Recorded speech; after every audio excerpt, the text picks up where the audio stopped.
I'm finally seeing an endocrinologist.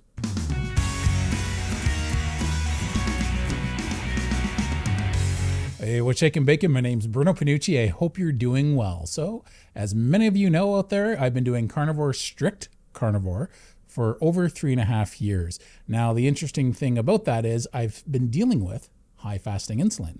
Now, there's health problems that come along with high fasting insulin. Yes, I've lost over 165 pounds doing a strict carnivore diet, but for some reason, my hormones are still off. Now, I've had hypothyroidism since I was 19. I've yo-yoed a lot with my diet for many years, and I booked in with a doctor at a weight loss clinic. Now, I'm not too concerned about weight loss in the way that I've lost a lot of weight. I still have about 80 pounds or so to go.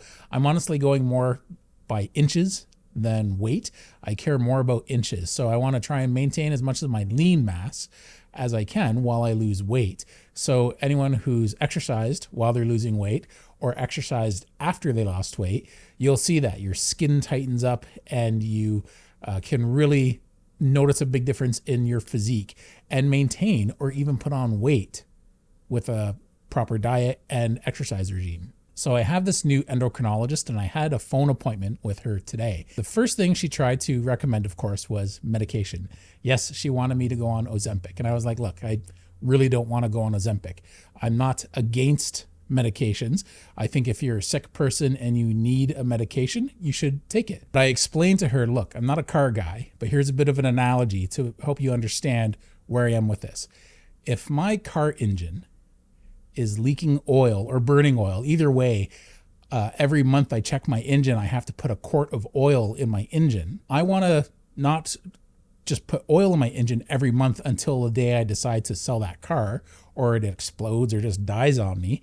I want to understand what's causing the problem. Am I burning oil? Am I leaking oil? So there's obviously ways to figure that out. Putting a Band-Aid fix to it by just replenishing the oil isn't really a satisfying outcome for me. I want to know what the problem is. I've been doing strict carnivore for all this time with high fasting insulin, normal blood sugar and normal A1C, but high fasting insulin. And I mean really high fasting insulin. So I said I could have cortisol issues. It could be a liver or pancreas issue. I said, I want to know what's causing this because it's been 2 solid years, closer to 2.5 years, I've been dealing with this and I want to know what the problem is. So she listened and she understood. And she was like, look, here's the thing. We'll do the tests, but I just want you to be prepared that we might not have a satisfactory outcome. And I was like, I get that. But as long as we do the first round of tests, and if we can't find out what the problem is or an indication as to which direction to go in, I want to go further with the tests after that. So she's going to recommend cortisol, 24-hour cortisol urinary test, which is the best way to do those tests. She highly recommended that, and I agreed with her. So I think that's great.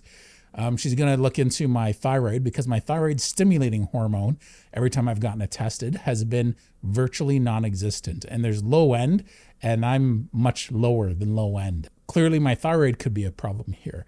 But regardless, obviously, I'm dealing with high fasting insulin, and she just wants to see the numbers for herself. So she wants me to do this blood work. And I said, look, won't these numbers be off because I just had open heart surgery literally a month ago. So my cortisol won't be the best. And she was like, no, I agree. So let's give it another month, see how you're doing, and we'll check out your cortisol then. We may repeat some of these tests, but we may have to do a better quality test to find out what your fasting insulin is. And she said, it's not a really good test to do. You won't enjoy it. But if we have to do something like that, then I'm fine with doing it, even though it might mean ingesting some sugar to get a proper diagnosis. Because I think how that works, I forget exactly how that works, but they basically want to measure the time frame after you have some sugar to see how your insulin and sugar responds. The nice thing is I'm seeing an endocrinologist. This is a hormone specialist. It really feels like she's listening to me. The real issue I have to deal with here is our Canadian healthcare system in Ontario is so broken. We have a horrible healthcare system, and this is going to take months. I don't have another appointment with her for 2 months, and I won't probably have another appointment with her after that for another 2 months. So this is one of the challenges I'm going to have in the future. This may take an easy 6 months to a year just to really start figuring it out. She wants to see how my pituitary gland is. She wants to see how my cortisol is. She wants to see how my pancreas is. And she's like, there's not really many tests to do for pancreas or liver. They'll do some blood tests for the liver, but she said the pancreas, there's not really much. So she wants to see how everything's going. And I'm glad I'm seeing an endocrinologist. I wasn't sure if this was just a doctor I'll be seeing at this weight loss clinic or an actual endocrinologist. The reason why my weight loss has hit this plateau is clearly one large factor is high fasting insulin. I said, I want to figure out what's causing that. I don't just want to take a medication to lower that. I want to figure out what's causing it. And she's a big believer, of course, that the brain runs on sugar. And it's like, well, it kind of does, right? And I said, I'm going to get enough sugar in my body through gluconeogenesis. And overall, I think she was pretty understanding of my situation. I was like, look, I have a sugar and carbohydrate addiction. I haven't had a lick, taste, or bite of anything off a carnivore diet in over 3.5 years. So I want to stick with this. That's non-negotiable for me. I want to figure out what's causing this problem. And she seemed pretty patient and understanding about that. So whether it stays that way is something we'll figure out in the future. I have no desire to go on Ozempic. I just don't like the idea that it's a newer drug and we don't know any long-term side effects from it. And I'm not against people doing that. If that works for you, then all the more power to you. But I know it's an expensive drug and they're learning some of the side effects just now that are coming out. And it's been around for, I think, 2 or 3 years now, but they're just still learning about these side effects. And sometimes you don't know until it's been out in the public for a long time. And so far, I don't think any of these side effects are very serious, but it's something that you need to keep in mind. Every drug you take will have side effects. It's not dissing medication. It's just the reality of most drugs. Even some natural drugs, like natural supplements, have side effects. And you have to pay attention to what your body's doing when you're taking those supplements or medications, and more importantly, how they all interact with each other. After I've had open heart surgery, then I gotta be very cautious of the fact that I'm already on quite a few drugs, and I plan on weaning off a lot of these in the near future. But for right now, I don't want anything that's gonna complicate these things. I want to try and figure out what my health problem is as naturally as possible. And if there is some reason that they felt that I need to be on something like Ozempic, and it better be a good reason, because I basically want them to rule every other reason out, that they can't figure out why I'm dealing with this issue with high fasting insulin before they even consider putting me on any sort of medication. It's like, why would you give someone a medication for a problem if you don't know what's causing the problem? Doesn't make sense to me. That is backwards medicine. But I get it. She wants to see for herself what my blood sugars and A1C are doing in relation with my fasting insulin.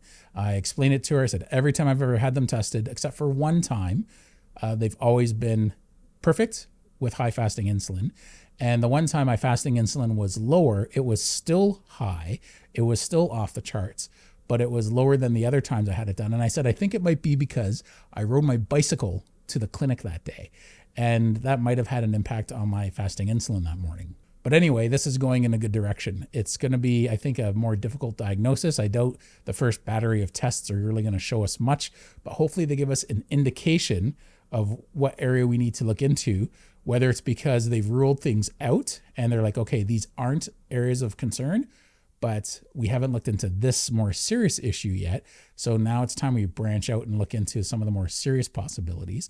One way or the other, I hope this doctor is willing to figure out what the problem is. Because she's an endocrinologist, I'm really encouraged that she's going to balance calories in and calories out with hormones. And the other doctor might only look at calories in and calories out. An endocrinologist will often just look at hormones. And I want to see, and this is what this clinic I think is kind of good for, I want to see someone who's going to try and figure out what's going on in that spectrum.